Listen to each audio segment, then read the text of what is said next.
radioonfire.com. Of course, so much going on by way of the, I'm going to say controversial election simply because of the way that it was handled, or shall I say mishandled. It's not that hard to count votes. You know what I mean? But from what I can see, the votes have been counted. The tallies have been made, and we have the matchup for the general election. We are going to see in Baltimore, by way of the mayor's race. The Democratic nominee is Brandon Scott. The Republican Party's GOP nominee is Shannon Wright. And we are going to be speaking with Shannon Wright, who is, as I said, the Republican Party's nominee. She is on the ballot for the general election, which takes place November 3rd, 2020. And she advanced from this Republican primary. And I believe that we have her on the line. Ms. Wright, are you there? I am. Good afternoon. Good afternoon. How are you doing? I'm well, thank you. And yourself? Good. So I wanted to know, were you surprised at the results from the primary? No, actually, not on either side. Not on either side. Okay, yeah. Okay. So I'm going to say, so you thought that Brandon Scott was going to emerge from that? I thought he was definitely one of the top contenders, honestly. Yeah. Just seeing,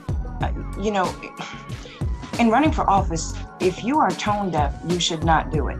So in trying to really see what the voters and the residents of the city were looking at, hearing at least on a superficial level the change that they were looking for, I expected he would have to be one of the contenders. And change, I think, is the perfect word. People definitely want change. People need change. Baltimore has been in a rut for a long time, and change, I assume, is something that you are bringing to the table. Absolutely. So, going back to your first question, if I was surprised, I was not, because again, reading the change on, as I said, at least the surface level. The problem is, the change is only the surface level. And Baltimore needs to stop putting Band-Aids on things and get to the root cause, clean it out so that it can heal properly. So when we talk about change, we need real change, not just in terms of the face and the name, but policy change, direction change. And I think we haven't had that for a long time. A lot of people, mainstream outlets are just crowning Brandon Scott the next mayor. What are your thoughts on that? Yes, they've set his coronation date and all of that. I know that just as we didn't expect to be where we are now in terms of dealing with a global pandemic, right, and the civil unrest because of patterns of ongoing abuse, none of us expected to be where we are. So clearly, change is a very fluid thing. So I would suggest no one be too premature with the coronation. Absolutely. And you referenced the protest. Obviously, you've had a chance to see the video of the murder of George Floyd.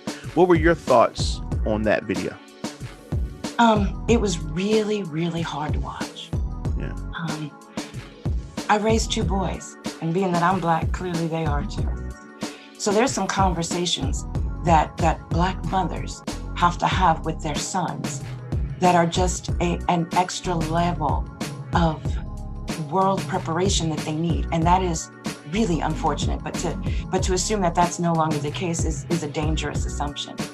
That video showed all too real how far we still have to go.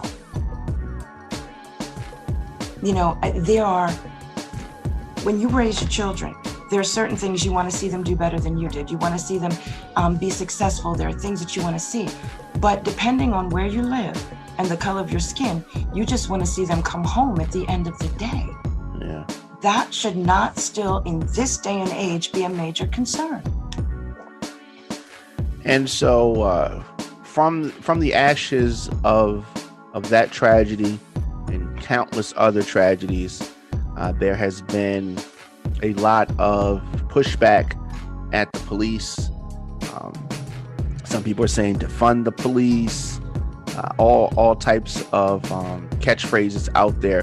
What do you think about the defund the police, or what needs to happen with the police? I guess first, defund the police. What is your stance on that? So when you say defund, you don't say decrease. When you say defund, it means take away. Right. So I think in the climate where we are right now as a city, with the crime rates, the homicide rates specifically that we have, to defund as in take away the police, I think is a bit short-sighted. I do think that there needs to be, this might be that time that we've been looking for and needing, as evidenced by the fact that the police issues have gone on long enough and have been deep enough that we now have a consent decree. Obviously, there is a time and a space, and this is that time and space for some reevaluation. We have to look at crime flourishes when opportunity dies. So we do need to prioritize bringing back opportunities, bringing back opportunities that are realistic and giving folks hope that the city is going in the right direction. When you do those things, I think you decrease the amount of crime that you see. So I think there needs to balance. I think defund is absolutely wrong. Readjust, absolutely.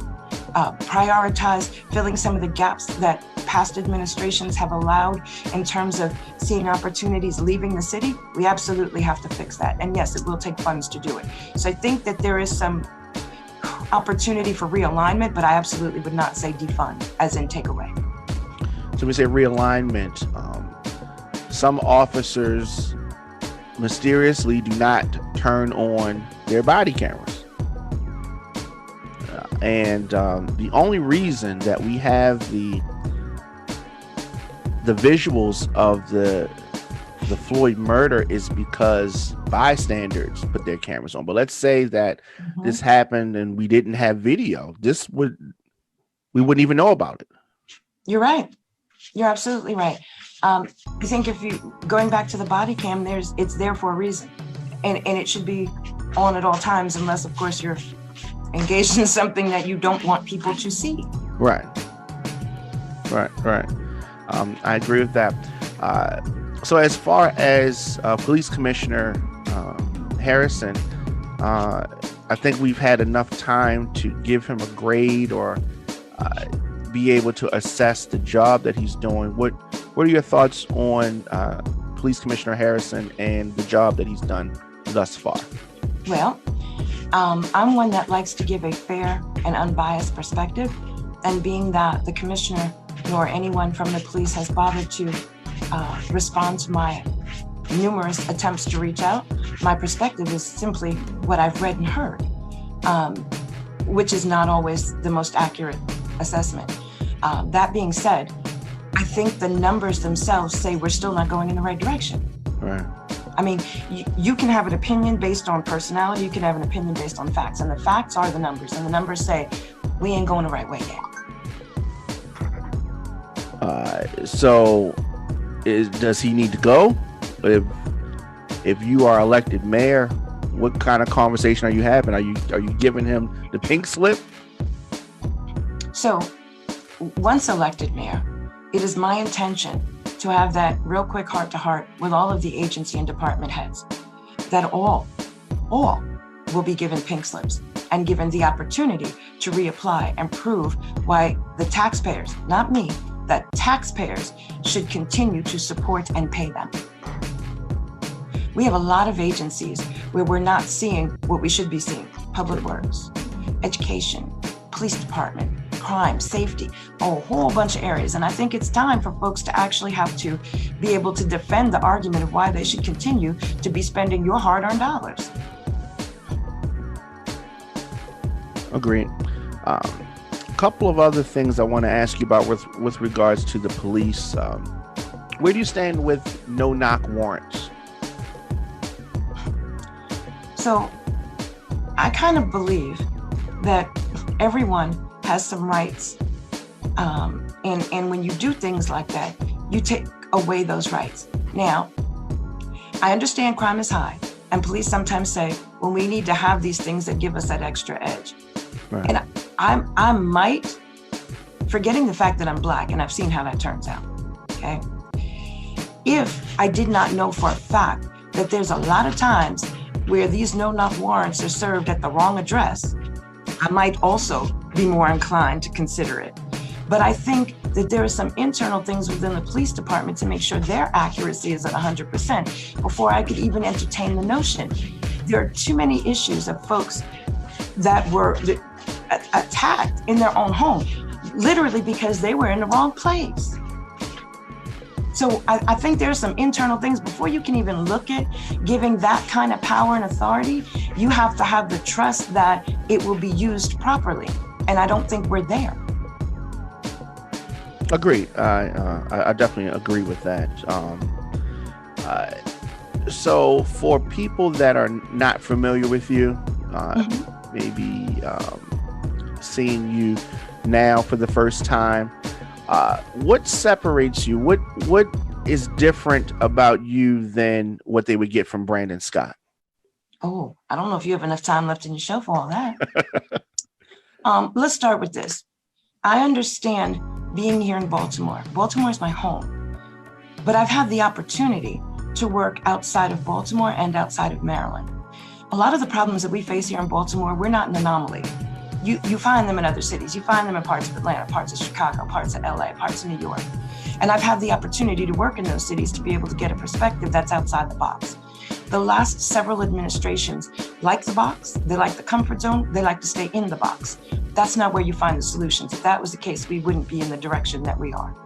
So with me, you get experience. You get a leader that has seen how these things actually work, not just the cute sound bites.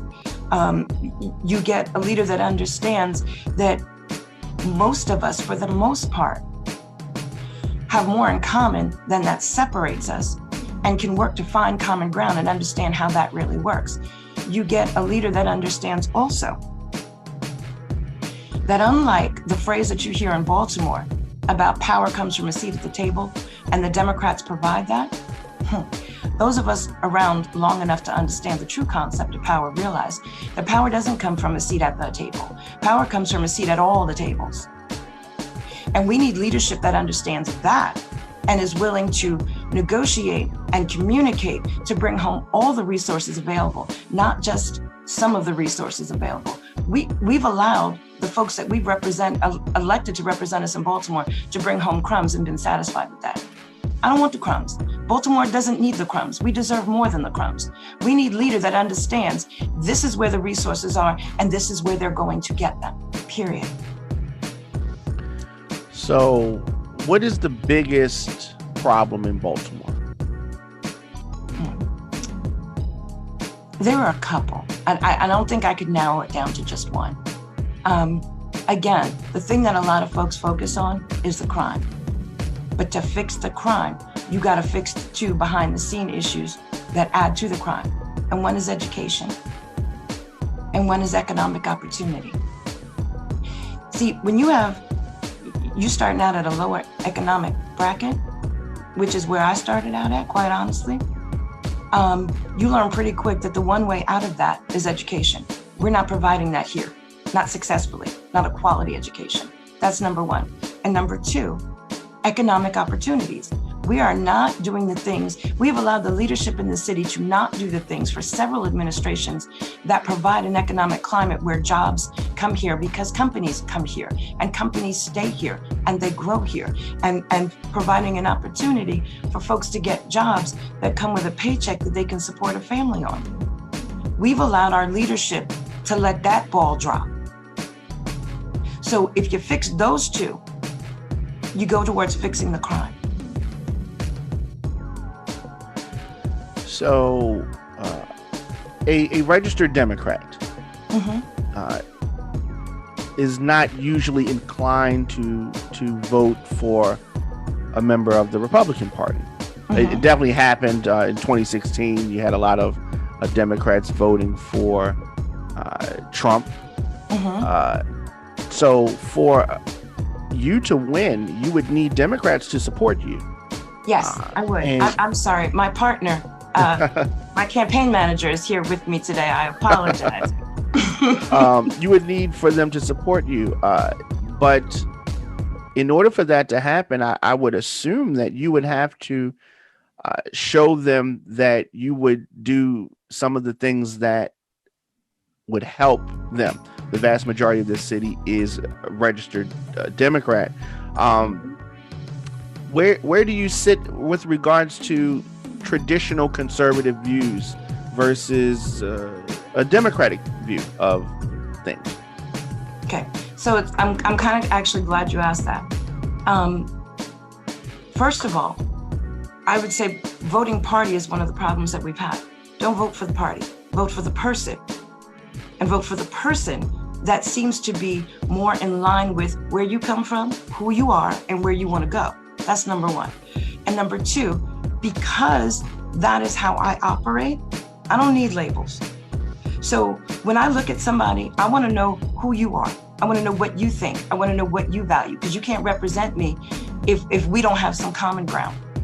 And because that is truly how I operate, 2 days ago, one of the campaigns on the Democrat side had said to me from the beginning, if we don't win, we are going to support you. And they reached out to me 2 days ago, and there is actually an effort in a first meeting this coming Tuesday, and I will message you that information, where I'm meeting with several of the Democratic primary mayoral candidates and their volunteers to be able to move the city forward. This is not about party.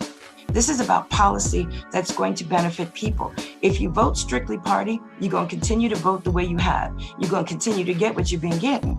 And then you can no longer complain or even have an opinion about the direction the city is going in. However, I'm going to suggest that every registered voter vote in their best interest, as they've allowed their elected leaders to legislate in their own best interest, and vote for a candidate that understands, one, family values, and that nothing put forward in the city should further destroy or hurt families, because those are the cornerstones of our communities. I'm going to ask that you vote your best interest in voting someone that understands the concern and the fear that when you send your child to school in the morning, that they will come back with all the parts and pieces they left you with. Number one, I want you to vote for someone that understands that the best way to keep your children and yourselves from looking at things that could end you up in those criminal statistics is to have opportunities, and understands what it means to bring those opportunities into this city and put them on the table. That's what I want you to vote for. Forget the party, because the party doesn't care about anything. Either party does not care about anything but growing their numbers. What I care about is the people that live in the city. I care about my neighbors. I care about the people in the communities next to me. I care about the communities on the other side of the city. That's what you should vote for. Okay. That is definitely different from what we hear a lot of politicians normally say. If you're just tuning in, Diamond K Show here on Radio on Fire, I am speaking with Shannon Wright, who is facing off against Brandon Scott in the general election for mayor of Baltimore. As far as your movement and your campaign, how can people support you or find out more about you? You can go to writeforbaltimore.com. You can find me also at Write for Baltimore on Facebook. You can find me at PSW4U on Twitter. I'm all over the place. And I want to leave everyone with this note. I know that your show gets a lot of viewership in the city. So for those that are supporting staying in the swampy waters that the city has been in for a long time, I and my campaign will not be going quietly into the night. This will not be a coronation that is already scheduled. This will be a knockdown, drag out battle.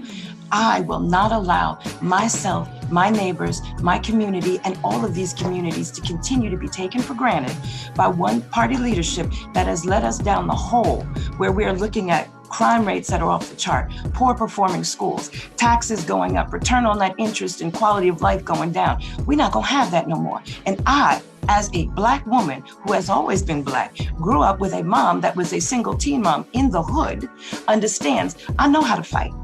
I ain't going nowhere and I ain't gonna be quiet. I have made a commitment to fight for this city and I shall continue to do so. Thank you. Thank you very much. I really appreciate you taking some time to talk with me. I definitely want to talk to you again before the general takes place. And I really like your words of bipartisanship, people from various backgrounds working together. I think that is something that's much needed. And I definitely look forward to speaking with you again. Much success to you and everything. Definitely. Thank you. Of course, that was Shannon Wright, and she is running for mayor of Baltimore. So we're definitely going to be following her and that whole race. Stay tuned. There's going to be more after this.